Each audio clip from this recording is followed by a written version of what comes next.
Hello, I'm Dr. Paul Stevens, co-chair of the KDIGO Clinical Practice Guideline for the evaluation and management of chronic kidney disease, and I'm going to share some key takeaways for nephrologists in the evaluation of people with CKD. So let's just remind ourselves of the definition of chronic kidney disease first. CKD is defined as abnormalities of kidney structure or function present for more than 3 months, with implications for health. And what is frequently underappreciated is that the definition includes many different markers of kidney damage, not just decreased GFR and increased ACR. And it's also crucial that the cause of chronic kidney disease should be actively sought. CKD is classified according to cause, GFR and ACR, or the CGA classification, and that's to establish severity and guide the type and timing of interventions. It's also important to establish chronicity and to distinguish between acute kidney disease and chronic kidney disease. And the rationale for defining chronicity is to differentiate chronic kidney disease from acute kidney diseases, including acute kidney injury, which may require different guidance related to timelines for initiation of treatments, different interventions, and have different etiologies and outcomes. And also, by establishing chronicity, you may either find that the person you're evaluating doesn't yet present with chronic kidney disease, but they remain at risk and you'll need to assess the timing of retesting in the future. Or you'll find the person meets the criteria for chronic kidney disease, and then you'll need to more accurately evaluate GFR. To stage the severity of chronic kidney disease, you'll need to establish the underlying cause, and you'll need to estimate the risk of progression and initiate treatment. We always need to be mindful that chronic kidney disease impacts people across the lifespan, and as a chronic condition, the care we give is influenced by changes in life circumstances. So I want to remind you to use an individualized approach to diagnosis, risk assessment, and management that considers age, sex, and gender. At the extremes of age, the very young and the very old, diagnostic procedures, treatment aims, treatment modalities, and decision-making differ. This can be due to differences in prognosis, in treatment options, in prioritization, and in patient preferences and choice. So we really want to keep these special considerations in mind and truly understand the people we're evaluating. So what about diagnosis of chronic kidney disease in adults 65 and older?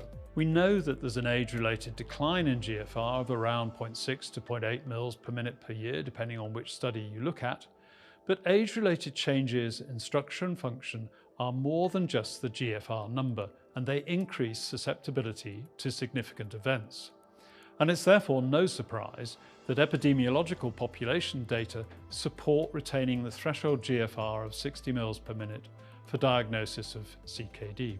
And that remains true even in the absence of significant albuminuria, with consistently elevated and increasing relative risk of adverse outcomes below this threshold. We do have the ability to improve the accuracy of our GFR assessment. The 2024 guideline states that greater accuracy can be gained by estimating GFR from a combination of creatinine and cystatin C.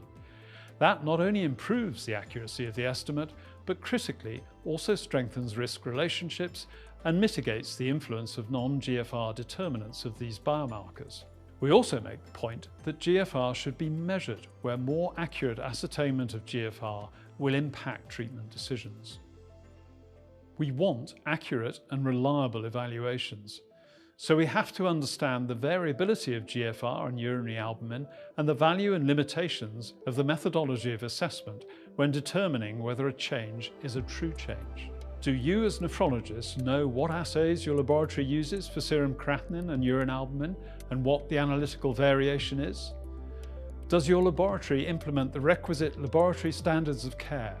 You can find these laboratory standards detailed in the 2024 guideline. There are, of course, various methods to estimate GFR, and there are now a number of different estimating equations. So which one should we use? We should use a validated GFR estimating equation to derive GFR from serum filtration markers, an equation that has been validated in the population of interest. And use the same equation within geographical regions so that we're always comparing apples with apples, whilst recognizing that the equations that we use may differ for adults and children. We also think it's very important for nephrologists to consider that point-of-care tests for creatinine, both blood and saliva, and urine albumin measurement are now available.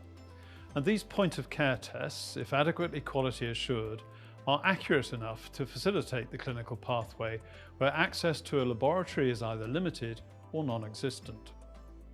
Validated risk assessment tools should be used to aid in decision-making and timing of multidisciplinary care, informed by the clinical context. Choose the appropriate tool for the event of interest, whether that's kidney failure treatment, cardiac events, or mortality, and confirm that that equation has been validated in the population of interest. We encourage nephrologists, in partnership with patients, to tailor the timing of follow-up and reassessment by using validated risk prediction tools and clinical evaluation.